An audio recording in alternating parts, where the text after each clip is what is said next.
História de um homem. Autor: Pietro Baldi. Prefácio. Quantos lerem este volume, crendo encontrar nele o mesmo Baldi dos seus livros anteriores, ficarão desiludidos. A cada novo livro ele transforma e renova a sua personalidade. Cada um dos seus volumes é um documentário daquilo que foi, real e espiritualmente, de uma fase de sua vida. Inútil, portanto, procurar-se nestas páginas as mesmas proposições e atitudes dos seus trabalhos precedentes. É necessário desde logo este esclarecimento, para que o leitor não seja enganado e porque os mal-entendidos são detestáveis. Nada existe aqui de mediunidade, biosofia, espiritualismo e semelhantes. A personalidade do autor, que nunca fez parte de nenhum grupo nem se ligou a qualquer escola, permanecendo sempre livre, no seu desenvolvimento, independente, atinge agora, completamente renovada, outras afirmações. É horrível repetir-se, permanecer-se estagnado em determinado campo. Somente quem se renova, vive. A constante especialização no particular poderá ser materialmente útil, mas é paralisia do espírito. A precedente tetralogia, em que o autor, partindo da matéria e chegando ao espírito, percorre o caminho que vai da terra ao céu. A tetralogia é representada pelas mensagens espirituais, a grande síntese, as noures, a sese mística. É um edifício completo, uma fase superada, um período encerrado. Ocorreu, depois, no espírito do autor uma crise terrível, necessária para uma renovação, um completamento e uma continuação, coisas que, sem tormentas e crises, não podem acontecer. Aqui o Baldi reaparece, depois de um silêncio em que passou pelos dolorosos sofrimentos que esperam os que seguem os caminhos do ideal. Antes, ele era um teórico sonhador, podia dizer-se. Mas agora, ele já bateu a cabeça na realidade da vida humana, e não é mais. O golpe foi duro para ele, e destruiu aquela fé ingênua e simples que lhe fazia dizer tudo com franqueza, sem astúcia das prevenções humanas. Avalie-se, pois, este livro, também por aquilo que o autor teria podido dizer, mas que preferiu calar. Desencadeou-se naquela alma, partindo do homem, uma grande tempestade, que terminou ante a face de Deus.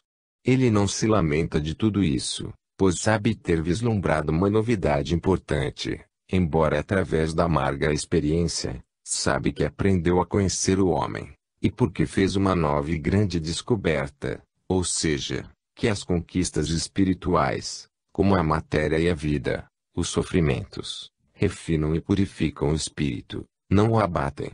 Está satisfeito porque, com o seu ideal, atravessou um período de morte, ressurgindo mais forte do que antes, e a sua fé renasceu ainda mais profunda, mais consciente, mais sólida.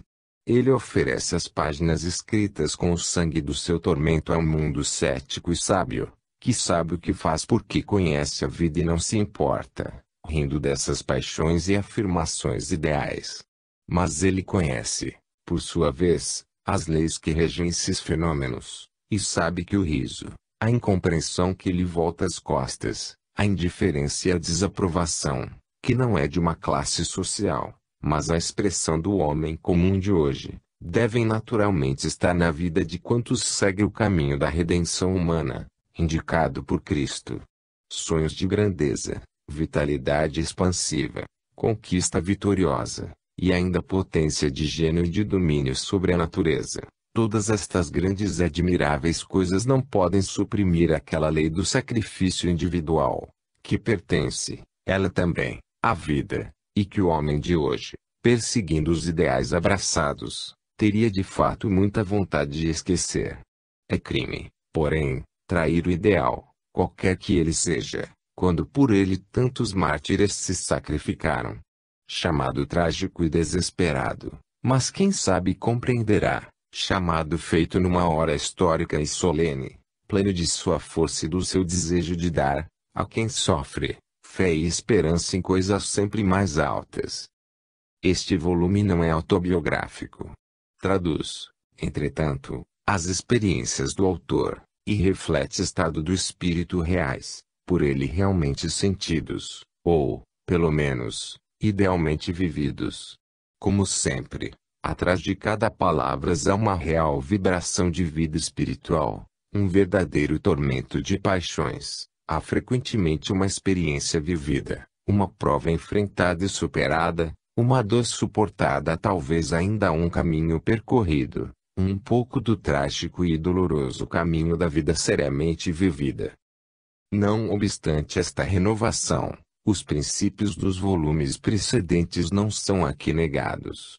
Ao contrário, eles são revigorados, porque, desenvolvendo-se agora sobre outra visão e com diferente estado de espírito, ou seja, com ceticismo demolidor, ressurgem mais belos e mais fortes, com uma fé menos ingênua, com menor simplismo, com um senso mais trágico, de angustiada humanidade.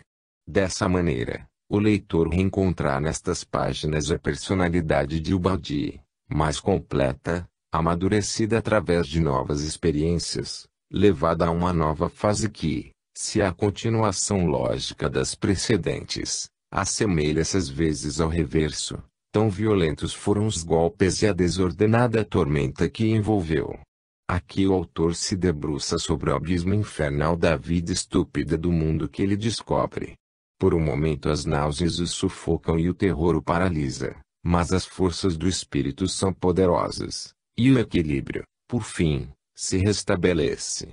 A concepção evangélica, que parecia vacilar, resplandece de novo, mais luminosa do que antes, consolidando-se nas provas superadas e já agora definitivamente triunfante. O tipo de leitor a que estas páginas se dirigem é diferente, e os mesmos princípios são apreciados aqui de outro ponto de vista, de maneira a desconcertar, talvez, o observador superficial, ainda apegado às perspectivas anteriores. Este pretende ser um livro forte, de colorido humano, marcado por violentos contrastes, um livro real e atual, não mais olimpicamente pensado na paz do céu, como a grande síntese, mas tragicamente vivido nas lutas da terra. A mesma verdade é aqui diversamente observada. Aquele é um livro de clara visão da verdade, contemplada na paz serena de um ser tranquilamente situado fora das competições terrenas. Este é, pelo contrário, um livro escrito por quem vive na terra, imerso na sua psicologia, fazendo própria a alma infernal do mundo, por quem viveu as suas dores, e lutando e sangrando, as descreve. É natural que a mesma realidade da vida, não observada na paz das alturas, mas na luta e no tormento da terra e expressa às vezes com a psicologia do mundo, vista assim de um ângulo diverso, ofereça-nos diferente quadro. Mas desta vez era necessário descer ao mundo das realidades humanas e falar também a outra categoria de pessoas, aquelas que vivem plenamente a vida. Era necessário falar com a sua própria linguagem e segundo a sua maneira de pensar, mesmo a quantos haviam até agora sorrido e dado de ombros, como se faz ante a ingênua e impraticável utopia de um idealista sonhador. Era necessário falar, desta vez, não somente aos eleitos, capazes de intuir e de crer, já amadurecidos, videntes, sensíveis às provas da razão, às explosões do sentimento, ao fascínio do belo e do bem, já encaminhados e ávidos de maiores ascensões espirituais. Era necessário, agora, falar também aos cegos e surdos, colocando-se no seu próprio nível, para fazer-se compreender, falar aos insensíveis, ligados à matéria como a sua única forma de vida, aos involuídos, aos inertes, aos rebeldes, aos negadores sem fé e sem esperança. E para fazer compreender-se era necessário tornar-se um deles, fazer própria a sua cegueira, a sua revolta, a sua cruz. Esta nova voz não podia mais descer do céu, límpida e melodiosa, mas devia, penosamente, sair do inferno, áspera e fatigada, não mais de anjo e sim de condenado. Quando o homem do mundo ouvir esta linguagem, mais facilmente abrirá ouvidos e compreenderá. Quando, desta vez, ouvir falar alguém que mostra conhecer a realidade da vida, com todas as suas mentiras, maldades e traições, ele mais facilmente se persuadirá, e não lhe será mais tão fácil sorrir com ceticismo, acusando de ingênua e incongruente utopia o idealista sonhador. De resto, é natural que assim apareçam, na terra, as coisas vistas do céu. É necessário, então, vê-las na própria terra. Questão de perspectiva. E, por fim, tudo se mostra mais real do que antes. Os mesmos princípios, antes só teórica e racionalmente afirmados, atingem aqui diferente potência, quando ao invés de descer do céu, emergem ensanguentados do inferno terrestre.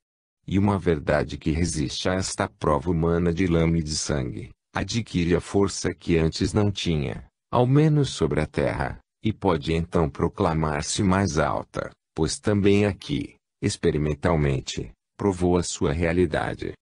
Nesta nova posição, o autor espera ter encontrado outra maneira de fazer o bem. E nisto consiste a continuação, o completamento do seu passado, o seu progresso. Talvez fosse necessário um livro de verdadeira experiência espiritual, como especial reação a certos romances estrangeiros, livros de inconscientes, feitos para demolir aquilo que de mais elevado o homem possui, conquistado à custa do sacrifício dos mártires e da ruína de tantas vidas, feitos para enfeiar-nos e envenenar-nos a existência, roubando-nos a fé no bem e a esperança no futuro, livros, enfim, desapiedadamente demolidores e sutilmente maléficos, que o povo avidamente devora. Quem, como esses livros, tudo nega, mutila e mata primeiramente a si mesmo. Essa história de um homem diz, pelo contrário, a cada passo, sim. E quem afirma, constrói, cria, reencontra a vida que a negação lhe rouba. A criação é uma afirmação. Deus é o sim. Satanás, o não. Desta vez o autor fala a um mundo de estridores infernais, e deve usar uma linguagem de contrastes e de tormenta, de luta e de revolta. Estamos, agora, não mais no céu, mas verdadeiramente na terra, na dura realidade da vida, numa atmosfera baixa e tenebrosa, que a luz custa a rasgar, e onde os seres lutam e sofrem.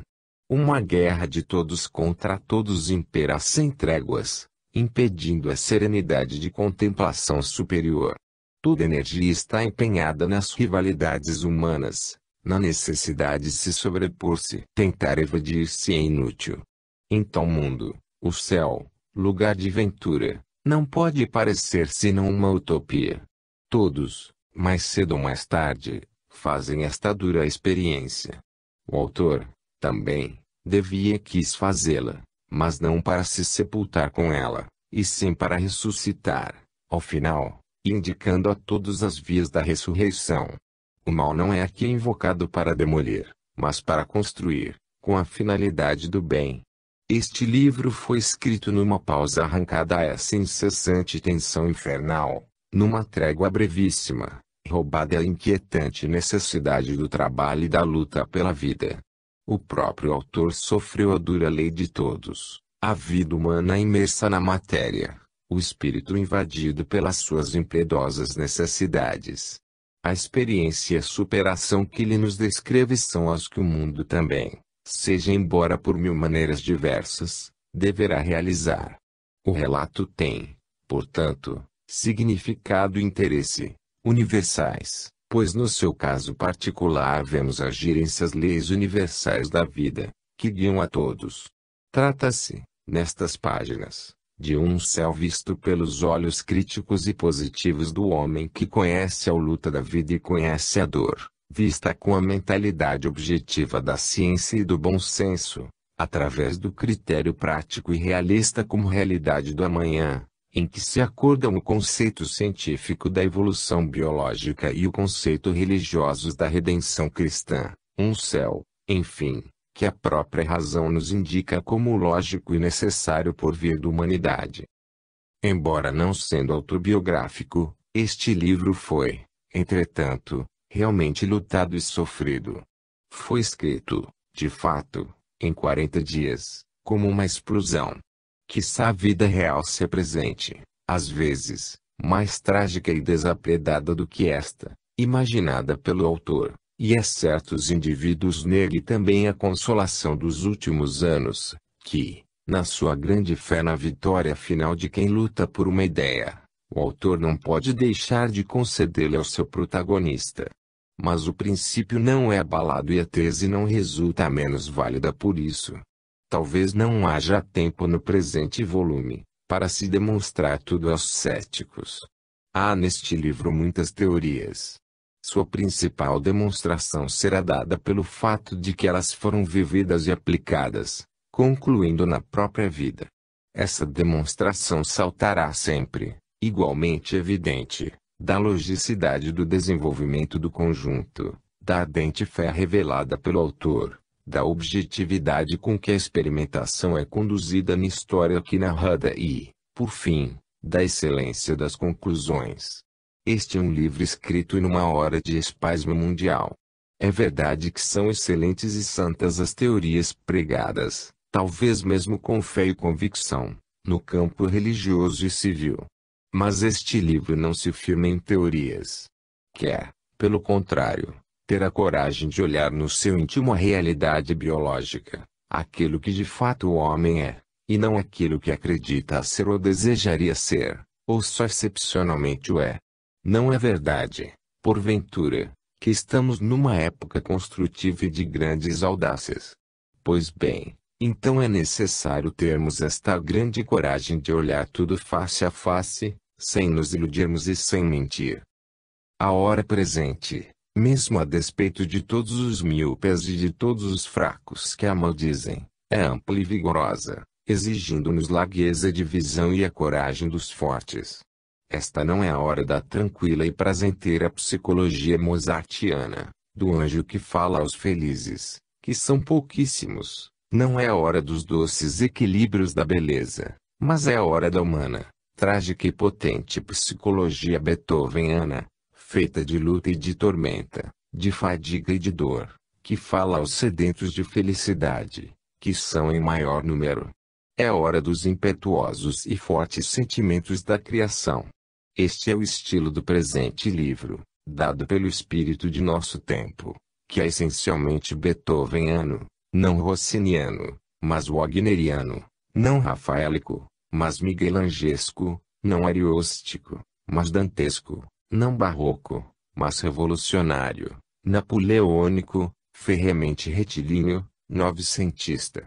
Tantos, como formiguinhas presas à terra, não veem senão as pequenas coisas vizinhas, e assim se perdem em considerações de somenos, sem imaginarem o gigantesco quadro de conjunto, que torna apocalíptica a hora presente. Tantos não sabem, como tantos não sabiam, às vésperas de Revolução Francesa, o que hoje se prepara, e se lhes explica, eles não compreendem. Mas quem o sabe, treme, exulta, vive de febre, e, também, de esperança. Este livro é um grito, lançado sobretudo aos pósteros e aos que hoje os antecipam. É o grito de fé do homem novo que espera, para poder viver a nova civilização do terceiro milênio, não mais a passada civilização da força, nem a odierna civilização do dinheiro, mas a do espírito. Desta era e para ela, sobretudo, fala o nosso autor, sabendo que só então poderá ser plenamente compreendido. Fala hoje para preparar por encontros espíritos, para apontar problemas e soluções, para dar a sua contribuição à maturação do homem novo da nova civilização. Se o autor fala alto e solene, é porque sente que nos encontramos, realmente, numa grande curva biológica, em que o homem primitivo, ignário e feroz, está para sair da sua menoridade e se prepara para novas formas de vida, nas quais, cansado de ser uma inconsciente marionete, guiada por uns poucos instintos, viverá na lógica, na potência diretora, na consciência, liberdade, Bondade e Justiça do Espírito. Este é um livro de reação ao mundo atual, ao homem que se fez inerte, egoísta, falso e bestial, no seio da chamada moderna civilização, e o seu escopo é torná-lo melhor, dando-lhe novamente, em primeiro lugar, luz, fé e esperança, dando-lhe uma direção ao desencadeamento das forças primordiais. Reação que pode ser talvez brutal, mas a linguagem enérgica pode ser um bem, quando o espírito não escuta mais, habituado às fórmulas rotineiras de advertência. Por detrás dessa forma, a substância evangélica. E o mundo, ao chegar ao fundo da sua atual e trágica experiência, terá certamente fome dessa substância e procurará reencontrar as coisas do espírito, sobrepondo-se à sordice da matéria, venerada hoje em particular, e de fato até a idolatria. Pobreza e dor serão salutares, por despertarem as almas, e este livro os prepara, pois nele, mesmo das profundezas do inferno, é sempre o céu que se olha. Nele é sempre seguida, seja embora por vias diversas das precedentes, o mesmo objetivo evangélico, que é a meta constante, e jamais desmentida, do autor. Se neste livro se fala com energia e se enfrenta corajosamente a realidade humana tal qual é e não como será ou deverá ser, a franqueza não é usada somente para condenar, mas também para compreender e para ajudar. Por detrás de uma forma áspera está o cumprimento de uma missão de bem. Nele está compreendida a trágica paixão do homem que sofre para se libertar, subir, redimir-se da animalidade. O autor a ciente a vive, porque a também seu aquele afadigado anseio pelo ideal e humana impotência para atingi-lo em cheio. Para convencer e impulsionar em direção à saída, ele se apega às verdades biológicas, que não são questões religiosas, de filosofia, de classes sociais ou de opiniões particulares, e portanto motivos de discórdia, mas verdades aceitas por todos, porque todos as aplicam. Não importa se acreditem ou não, se as professem ou não, e nulas atiram ao rosto com a energia da desesperação, pois a crise do mundo é de fato desesperada. Para despertar e convencer, ele se apega também a estas verdades mais compreensíveis, porque tangíveis e próximas, que todos têm ao alcance da mão, encontrando-as a cada passo, na realidade da vida. Nenhuma via despreza, para chegar ao seu escopo, que é o bem. Se por momentos, uma áspera linguagem, desnuda humana baixeza, afronta, logo mais, irracionalmente resolve os problemas. Com o senso do amor e de uma compreensão profundamente humana, aproxima-se fraternalmente do homem, para estender-lhe a mão e ombrear-se com ele, sob a mesma cruz e sobre o mesmo caminho das ascensões humanas. Aqui se trata do espírito. É bom esclarecermos logo, para evitar mal-entendidos. Aqui o espírito não é concebido no sentido materialista, como é por alguns, em determinada mística moderna. O espírito, para o autor, não é um órgão ou uma função da vida animal, posto a serviço desta, somente para que ela triunfe, nas lutas da existência terrena. O espírito, por ele, é qualquer coisa de muito maior, qualquer coisa que pertence, além dos limites da vida humana, ao absoluto e à eternidade. É verdade que o materialismo hoje se arrequintou a ponto de alcançar o campo do espírito. Não é mais, a não ser para alguns retardatários, o materialismo grosseiro e negativista de 50 anos atrás. Mas a sua substância e os seus resultados podem ser os mesmos. A colocação materialista dos problemas do espírito não pode ser aceita pelo autor, que sabe muito bem existir, além do mundo terreno, todo um outro mundo. Ele o conhece tão bem, que faz viver nesse mundo seu protagonista, do princípio ao fim, e nulo mostra tão vivo e operante, que serve de exemplo e de aviso aos que o conheceram e esqueceram, e de demonstração aos que o ignoram. Entendamo-nos logo. Não é o espírito servo da vida terrena e humana, mas este é o meio de que se serve a vida do espírito, que tem outros objetivos e outros limites. Este livro demonstra bem claramente. O espírito é qualquer coisa que supera todas as humanas afirmações utilitárias, e a moral do autor não admite que ele seja reduzido a simples instrumento de conquistas materiais. Tudo isso não impediu o autor de compreender o sentido da atual ordem histórica e admirar o seu titânico esforço construtivo, que ele sempre sustentou e secundou. Ele quer somente manter-se no equilíbrio da verdade universal de todos os tempos, não desejando limitar-se a um dado ponto de vista, como é necessário para quem se vê arrastado pela força das circunstâncias, em todo momento ou situação histórica. E a ação das circunstâncias é hoje de tal maneira titânica e urgente, que mobiliza não tudo, inclusive o espírito, absorvendo-o em si mesma. Mas o autor não pode olvidar os objetivos distantes, e se dirige também a gerações futuras, que, colocadas em condições diversas, por certo, pensarão diversamente de outras afirmações necessitarão. Ele não pode senão completar e antecipar, com uma visão que às massas de hoje poderá parecer utopia. E aqui está esboçado um ideal que, hoje, não é atual para a maioria, mas talvez o seja amanhã. Entre a concepção que este livro oferece e os tempos presentes não há antagonismo, trata-se apenas de uma posição diversa, no caminho da evolução. O autor compreende muito bem e admira o esforço dos povos para se organizarem em novas ordens sociais, o esforço da ciência para descobrir os segredos da natureza, o esforço coletivo do trabalho para dominá-la e utilizá-la.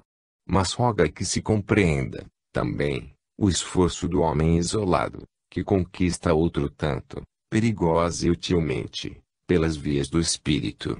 Estas serão hoje, talvez, vias de exceção, muito complexas para que a ciência os compreenda e o homem comum as siga, mas justamente por isso mais interessantes, pois representam determinado tipo, entre os tantos caminhos do porvir. Quase sempre o futuro é utopia somente enquanto não se torna presente, e aqui é antecipada uma fase que, se hoje pode parecer absurda, amanhã poderá ser normal. Devemos bem compreender que o autor não destrói ou condena, mas apenas previne. A sua atitude não é, pois, uma evasão do mundo humano, que no seu plano ele deve aceitar, mas um complemento do mesmo, com visões mais vastas e longínquas. Ele mostra-se, assim, de pleno acordo com a hora presente. Ninguém mais do que ele respeita os sacrossantos direitos e trabalhos do homem sobre a terra. Mas ele não pode deixar de olhar mais longe e mais alto, de lembrar que há, antes de tudo, um outro mundo no céu, que é a meta da caminhada neste. Ele não pode, portanto, limitar-se a conceber o espírito como instrumento exclusivo da luta terrena, escravizando aos fins da matéria, mas tem necessidade de lhe traçar, neste livro, os objetivos maiores, que se encontram além da terra e da vida terrena. Este complemento é necessário e útil. Acreditamos ainda que as perspectivas de certas audaciosas e inusitadas superações, a narração de certas experiências fora do comum, possam ajudar os espíritos, seja por lhe mostrar a afinidade entre as metas próximas e aquelas mais altas e distantes do porvir, que o homem, um dia, mais civilizado, deverá chegar a compreender e começar a viver, seja porque tudo isso dá um senso profundo de orientação à vida e sobre ela projeta um útil e fecundo princípio de ordem, uma confortante esperança, uma luz que satisfaz e guia a razão, rumo a realizações sempre mais nobres e boas. A visão daquilo que é moralmente mais elevado é sempre uma lição de sabedoria, e portanto só pode ser benéfica. Não poderá jamais prejudicar a alguém o relato de uma experiência de vida, em que o motivo feroz e desapiedado da luta brutal se eleva ao motivo do amor evangélico, o sentido da existência elevado a plano mais alto, e a ascensão nos rumos do bem individual e coletivo é proclamada através do exemplo experimentalmente efetuado. O autor não renega, neste livro, a realidade humana. Demonstra, antes, tê-la compreendido e vivido, e nem sempre a condena, mas sabe também compreendê-la, compadecer-se dela, e para ela se volta, para auxiliar, segundo o evangélico ama o teu próximo. Mas não pode deixar de lhe fazer brilhar à frente as supremas finalidades do espírito, que são a chave da redenção. Ele se mantém de equilíbrio. De um lado aceita a moderna concepção biológica do espírito a grande síntese, e faz deste, não uma unidade abstrata, isolada, estranha à vida, mas fundida na realidade humana e na unidade orgânica do todo. Ele sente a fecunda colaboração entre espírito e matéria. De outro, ressalva, entretanto, a finalidade superior daquela fusão e colaboração, finalidade que se encontra no espírito, inteiramente acima das menores e contingentes finalidades relativas, filhas do momento e situadas no plano da matéria. Este seu livro é justamente uma equilibrada chamada das finalidades últimas, no campo das finalidades próximas, compensando assim as concepções unilaterais, que tudo procuram reduzir ao ponto de vista humano, em função da utilidade da vida terrena e transitória, em detrimento e sufocamento do ponto de vista super-humano, divino e eterno. O mundo atual aspira a dominar, e isso é justo no seu plano. Mas, para dominar, precisa tornar-se melhor e, tornar-se melhor, não lhe basta a simples concepção utilitária do espírito. É-lhe necessária uma concepção mais vasta e orgânica, que supere os limites deste simples rendimento prático e imediato, sobre o plano humano e terreno. Para vencer na vida, para ter um objetivo, uma razão e o direito de vencer, e dar um sentido à vitória, é necessário que veja também as metas distantes e super-humanas do espírito. Estas não poderão tornar-se suscetíveis de aplicação imediata, porque o mundo está ainda atrasado. Mas somente elas podem dar-lhe uma orientação segura. A concepção puramente utilitária permanece egoisticamente isolada no funcionamento orgânico do universo. E, no caminho da evolução, é como um instrumento quebrado ou um órgão mutilado, ante a visão das grandes linhas e das metas longínquas. Por isso, no presente trabalho, mesmo que o protagonista nem sempre seja vitorioso, apresenta-nos o modelo ideal de um homem que busca, num trágico esforço, elevar-se, em clara oposição ao tipo normal, com bem diversas qualidades, estaticamente ligado à Terra, e que deseja, por si mesmo, somente por força do números, torna-se o modelo da vida. A este tipo biológico, hoje normal, o autor opõe e indica um novo tipo de homem, que luta desesperadamente para se tornar superior e melhor, projetando-se inteiro na direção do futuro. As leis da seleção, já agora atuando no plano psíquico, parecem tender justamente para a formação e a normalização daquele tipo, hoje de exceção. A moderna descoberta científica da energia e o seu domínio, conduzindo o mundo da fase estática da matéria à fase dinâmica do movimento, introduz o homem, desde agora, no limiar daquela nova civilização do espírito, de que requer o dinamismo do tipo 900 é já um primeiro, embora elementar, degrau. Este tipo de homem novo é hoje uma concepção biológica aristocrática e individualista, que entretanto não se encontra em antagonismo com os odiernas concepções socialistas, niveladoras e coletivas, porque é justamente ao serviço dos demais que o protagonista coloca as suas qualidades e conquistas. Este livro é um desafio ao mundo, mas a favor do mundo, a quem mostra um tipo ideal, ante o qual o melhor que se pode fazer é voltar-se para ele, e que, se pode ser melhor, faz com isso perdoável a sua superioridade. Ele, se é rico em bondade, em tenacidade, em espírito de altruísmo e sacrifício, demonstra e utiliza essas qualidades, não egoisticamente para si, mas no que elas representam de alto valor coletivo, no que elas têm de necessário a formação de mais compactas unidades sociais. Isso poderá provocar as fáceis acusações de orgulho. Mas o protagonista nos mostra, nestas páginas, o trabalho antes do triunfo, o martírio antes do sucesso.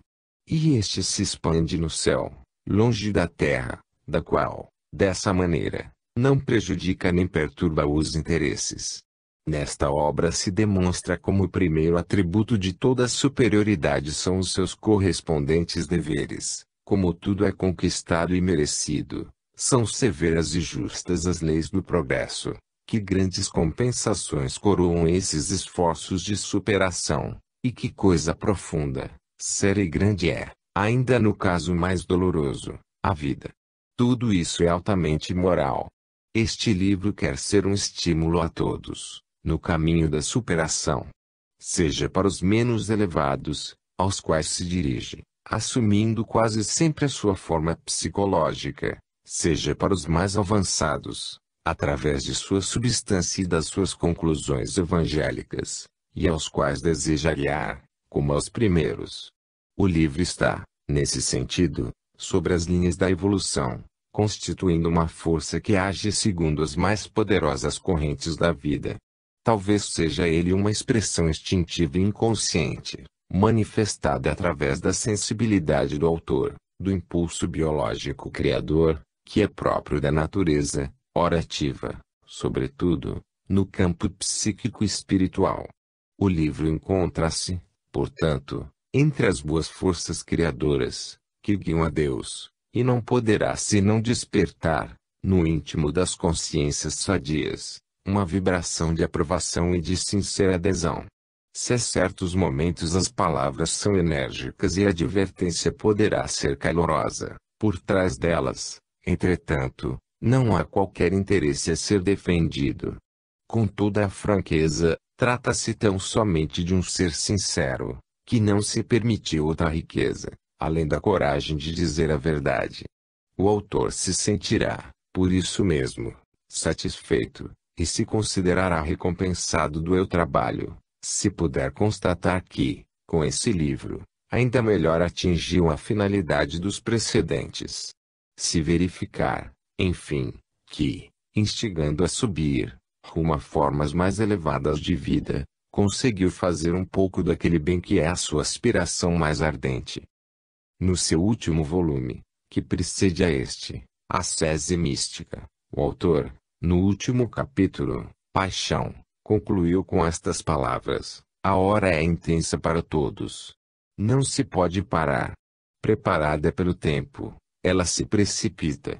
Tenho medo de olhar, rasga-se então diante de mim a visão da terra e do céu. A terra treme convulsa, no pressentimento de uma catástrofe sem nome. Vejo um turbilhão de forças que se projetam sobre a terra, e vejo a terra abalada, convulsa, submersa num mar de sangue.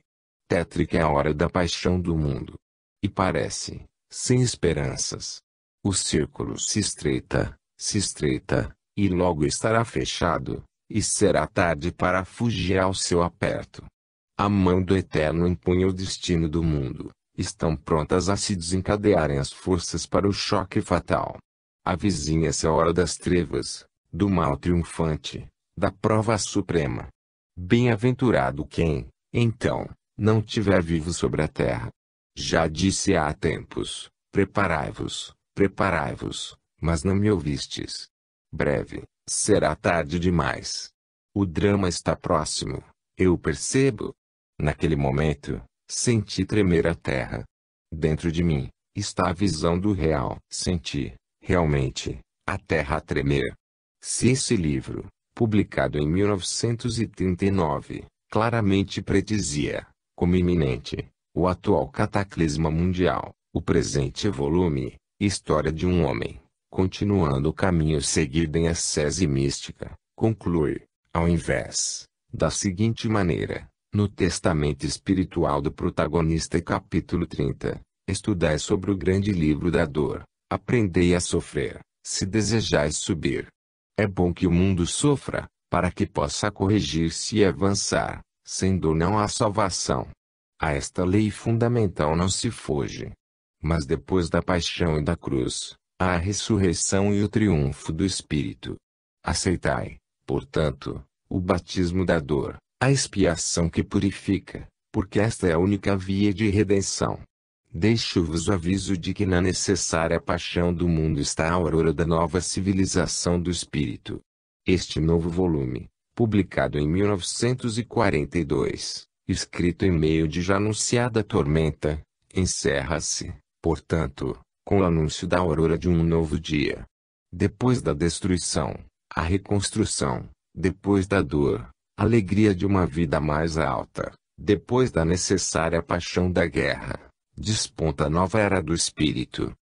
É este, portanto, o livro da ressurreição, que se anuncia no final porque não pode chegar, para um, como para todos, senão depois de percorrido o necessário caminho da dor purificadora. Se este é o livro da prova e do sofrimento, do angustioso aperto entre as garras do mal, é também o livro da esperança, do triunfo do espírito e do bem.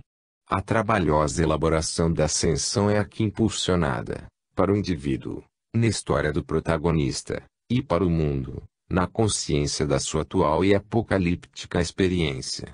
Ao contrário da cena de terror e de paixão com que se encerra a sese mística, o presente volume conclui invocando o chamado, das entranhas das maturações biológicas, o homem novo, consciente no espírito, e anunciando e saudando a alvorada da nova civilização do terceiro milênio. Natal, 1941. 1. Do seu diário. O universo é ordem, ou caos. O universo é ordem.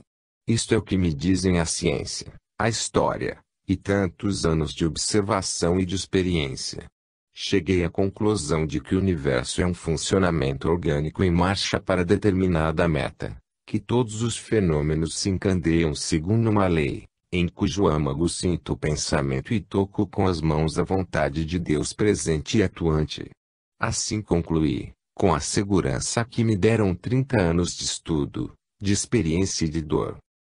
Se desta verdade universal desço a verdades mais particulares e mais próximas, mais relativas e mais tangíveis, descubro que a vida do homem e do planeta que ele é agora chamado a reger, correspondem a uma ordem particular e a um funcionamento orgânico, cuja meta é indicada por estados sempre mais perfeitos a atingir, cuja lei é o progresso.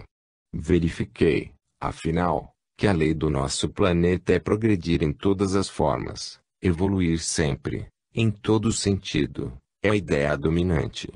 A evolução é uma soberba e incessante marcha de todos os seres da Terra, do mineral à planta, ao animal, ao homem, ao gênio, a marcha em direção a Deus.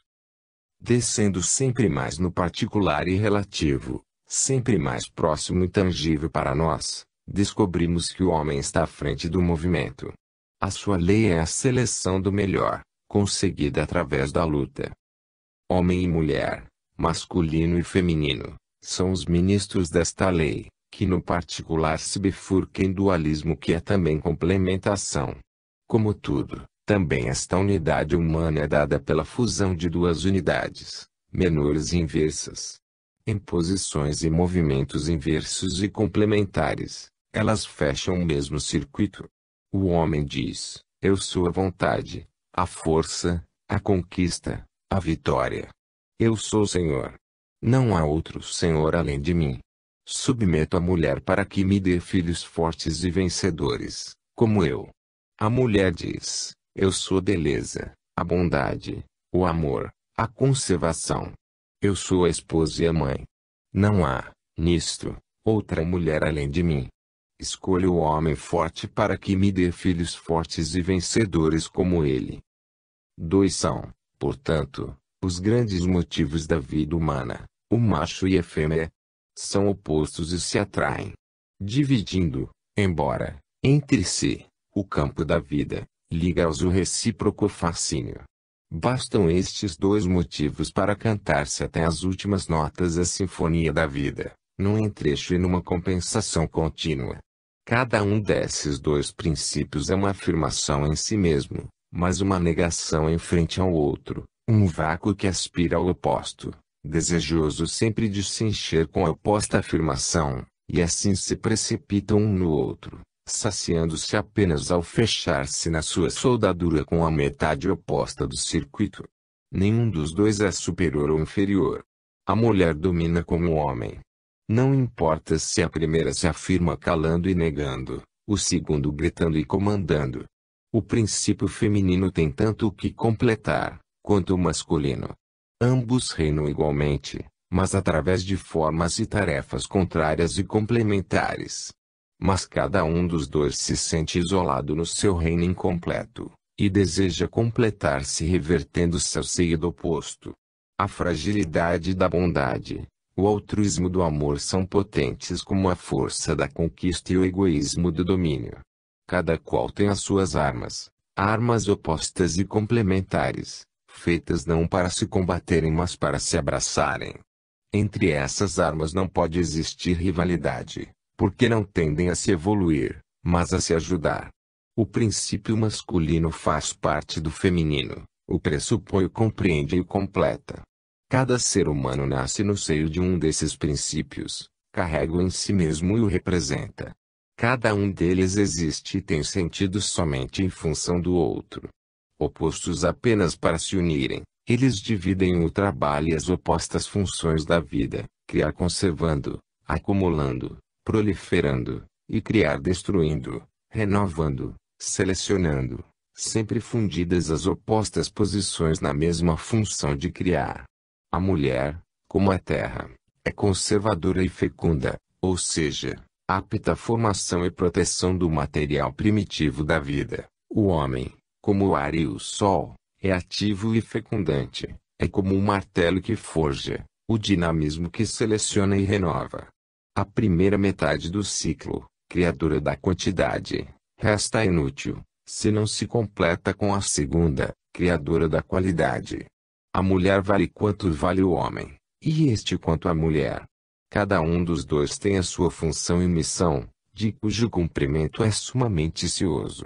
O homem é assim invejoso de qualquer outro que tente superá-lo na sua tarefa de seleção, sente nele o rival, e cioso de sua função evolutiva, acusa-o de soberba e velhacaria.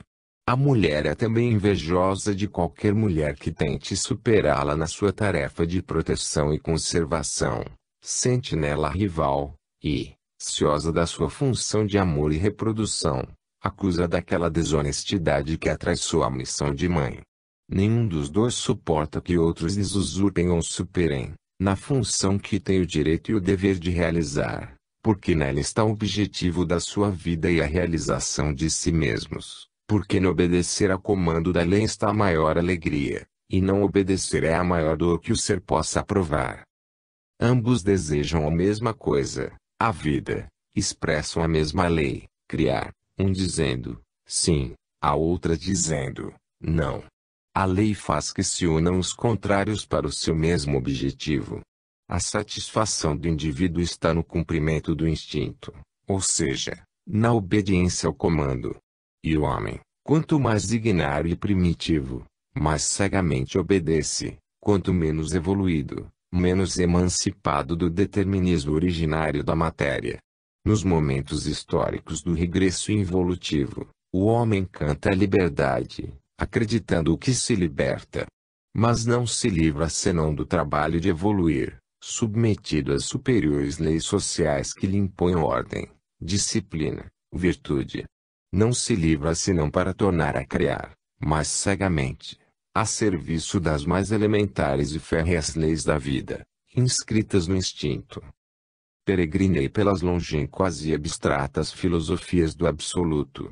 Mas a que agora me interessa é esta filosofia específica e prática, mais próxima de nós do que os princípios abstratos, relativa ao pequena, mas traduzida em ações, objetiva e concreta. Aquela que a cada passo se encontra na realidade humana vivida, aquela que cada homem, mesmo sem compreender, pratica.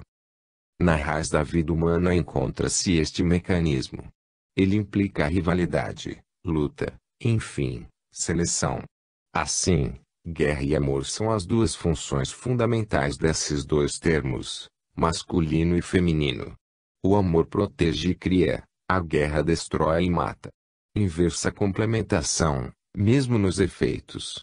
Nela se cumpre, em equilíbrio, o ciclo, e se completa o circuito da vida e da morte. Assim, na morte, condição de vida é vida, e na vida, condição de morte é a morte. É inútil discutir. A lei biológica assim ordena, quer e age, não se corrige, não se bula, mas apenas se cumpre. A guerra e o amor são o binário sobre o qual avança a vida. É inútil pergunta-se, por que assim, e não de outro modo? O fato é que assim funciona o nosso mundo. O fato é que os objetivos impostos, certamente por uma inteligente vontade oculta, são assim atingidos, continuação e seleção. Pois que com esse fim é protegida pelas supremas defesas e conservação individual, tanto como a coletiva e a evolução da espécie. O mundo veio até aqui, chegando ao estado atual, porque aqueles objetivos foram atingidos. Tudo isto é luta, risco, fadiga imensa. E no que resulta? Na seleção, no progresso. A significação do processo está na evolução. Fazer, pois, um homem, uma nação, uma raça sempre melhor. Este é o resultado que a lei biológica quer. O materialismo ateu não compreendeu que a sua evolução significa justamente criação no espírito. Assim avança o mundo. Este é o significado do poder de comando que o instinto revela. O nosso mundo social é um campo onde se chocam forças diversas, que na sua oposição desejam elidir-se, e assim se corrigem. É necessário reconhecer que na sua disposição há profunda sabedoria, pois desse caótico coexistir emerge, não destruição ou desordem, mas a construção de uma ordem sempre mais perfeita. O progresso verificado no mundo consiste precisamente na passagem da desordem primitiva ao estado de ordem que progressivamente se realiza. O progresso é um progresso de harmonização. Assim o universo caminha para Deus, que é harmonia, ou seja, realiza cada vez mais a manifestação do seu pensamento. Assim nascem e renascem, sempre mais perfeitos, por evolução orgânica, mas agora sobretudo psíquica, os homens, as nações, os povos, as civilizações, a humanidade. Assim, povos e civilizações, como os homens individualmente, crescem, envelhecem, decaem, morrem e renascem, para completar, partindo de bases sempre mais elevadas, construídas com os materiais precedentemente conquistados, ciclos sempre mais altos. A luta é portanto necessária, útil, é lei da vida, fundamental, criadora, inevitável. A harmonia divina não se pode realizar na Terra senão através desse grande esforço, preço da redenção humana, condição da vinda para a terra do reino dos céus. Desta luta, uma forma, no mais baixo plano humano, é a guerra. Nela sempre nos encontramos, porque a ela está confiada a evolução do mundo com a supressão do involuído, do parasita, do inepto. Ela é, por certo, a forma primitiva da luta, própria da fase não evoluída em que o homem dito civilizado ainda se encontra. E enquanto, pela evolução, aquela forma não puder ser superada, a luta, que será sempre necessária, deverá subsistir naquela mesma forma. Até hoje a guerra é lei inexorável, como parte integrante da zona de determinismo do destino humano, e isso porque ela está no passado biológico da humanidade. Até, portanto, a neutralização desse passado, pela superação, a guerra será uma fatalidade biológica. E isso porque a luta é o meio de que dispõe a natureza, para conseguir seleção e progresso. Não é a luta o que se pode suprimir, mas somente as suas formas mais atrasadas. Mas estas não podem ser superadas enquanto o homem não tem aprendido por si mesmo, com a sua fadiga, a superá-las. Cada humanidade tem as leis biológicas que merece. Sob pena de trair o supremo escopo da vida, que é o de subir, a forma de luta que a guerra não pode ser abandonada enquanto o homem não tem aprendido a transformá-la em formas superiores de luta, dirigidas a fins superiores. É necessário que a humanidade tenha primeiro a força de transportar-se, inteira, para um plano mais alto. Hoje, a guerra e o amor se equilibram no recíproco esforço corretivo. Se esta força do amor, que conserva e multiplica, não fosse corrigida pela destruição seletiva e reconstrutora da guerra, terminaria igualmente na estagnante podridão da morte. Não basta multiplicar os homens, com amor. É necessário refazer os povos, com a guerra. Proteger e prolificar não podem ser mais do que um meio para atingir o fim, a que só a luta conduz: destruir para reedificar. A verificação destas leis levou-me à conclusão de que a vida é e não pode ser senão dura, séria, útil, que ela não é uma alegre excursão de gozadores, mas um trabalho sério, dirigido sobre o plano orgânico de leis biológicas, rumo objetivo elevado e preciso. Cheguei à conclusão de que é inútil tentar evadir-se, na inconsciência e nos prazeres fáceis, a este necessário esforço de evolver, a esta lei de progresso que está escrita em nosso sangue e em nosso destino humano. Quem tenta evadir-se é inexorável e terrivelmente punido pela invisível lei. Quantas coisas invisíveis têm tremenda força! Sob tais conclusões, estabeleci uma vida dura, séria e útil. A utilidade não é aquela que comumente se entende, ou seja, a das vantagens materiais, e a conquista dos valores morais, que não se veem e que regem o mundo. Estou convencido de que cada um pode escolher os próprios objetivos, independentemente da opinião dominante entre os seus semelhantes. Estou convencido, também, de que a verdadeira verdade é simples, a que serve para a vida, que é inútil o complicado e erudito filosofar, pois o que importa é viver aquela verdade, antes de professá-la e pregá-la. Assim tenho feito e vivido seriamente. Não pretendo que a minha verdade seja absoluta, nem que se deva impô-la a alguém. Esta é a minha experiência. Os outros façam, a seu modo, a sua. Cada um recolhe para si o resultado do seu sistema. Uma experiência conduzida honestamente, com convicção, objetividade e seriedade científica, sempre merece respeito. Uma hipótese de trabalho que, após 30 anos de controle, corresponde ainda aos fatos, resolve os problemas e resiste à experiência de uma vida, deve conter qualquer coisa de verídico.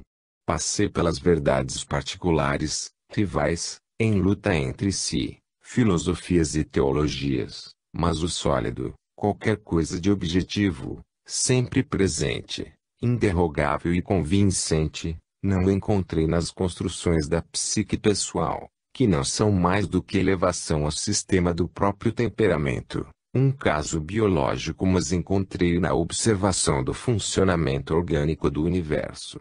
Na convicção de que somente este nos pode exprimir o pensamento de Deus, na forma por que ele se realiza, e pelo qual, sem dúvida, tudo é dirigido e guiado, eu deduzi dos fenômenos de todo gênero. E nestes, que estão sempre presentes, eu vi continuamente em ação, como recôndito motor, que é para mim uma realidade objetiva, inegável, porque sempre funcionando. Tudo, a cada momento, dele me fala. Deste pensamento e desta realidade tenho vivido. No caos das conclusões humanas, dissonantes até a oposição, apeguei-me a esta realidade biológica, isto é, a esta realidade de vida. Deixei-me guiar pela sábia voz da natureza, que aquela realidade nos indica a cada passo. Todo o meu ser, das zonas inferiores às superiores, dela se tem nutrido, como de uma fonte divina. Se me tenho proposto inusitados objetivos e tentando experiências a que os outros fogem ou ignoram, se tenho caído e às vezes falhado, se perigosamente tenho vivido e duramente sofrido, tenho, sem dúvida, trabalhado em harmonia com a criação.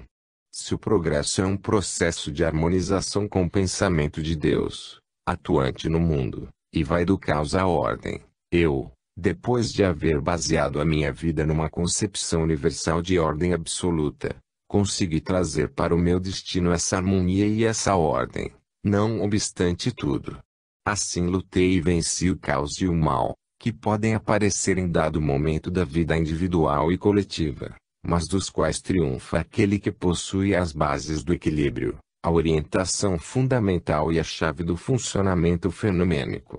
Decidi-me assim a